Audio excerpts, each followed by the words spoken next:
السلام علیکم جی۔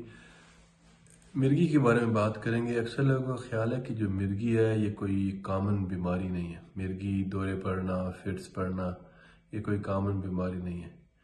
یہ کافی غلط کانسیپٹ ہے۔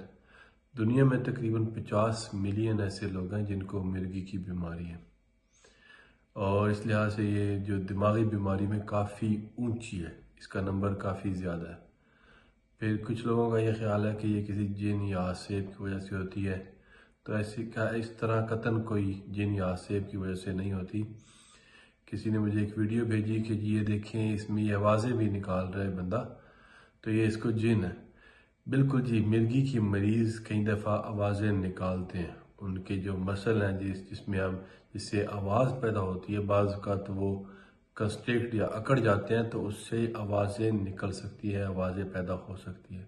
تو یہ کہنا جی کہ یہ کوئی جن یا عصیب ہے، تو ایسی قطعاً کوئی بات نہیں ہے۔ پھر کسی نے مجھے کہا جی کہ میں اگر مریض کو جو مریض کو مرگی کا مرض ہے، اس کو میں ہاتھ لگاؤں، اس کو کوئی دوائی دوں یا اس کو کوئی کھانا پینا دوں، تو کیا یہ مجھے بھی ہو جائے گی؟ تو قطعاً یہ کوئی اچھوت کی بیماری نہیں ہے۔ آپ ہاتھ لگائیں، آپ اس طرح کچھ بھی کریں گے تو اس طرح آپ کو قطعاً یہ نہیں لگتی۔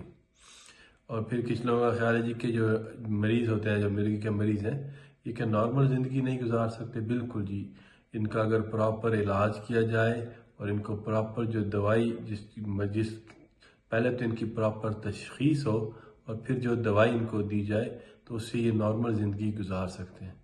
اس سلسلے میں کوئی بھی بات ہو تو اس میں کوئی بھی کویسچن ہو تو ضرور پوچھیے گا، پھر انشاءاللہ تعالیٰ بات ہوگی جی۔ السلام علیکم جی۔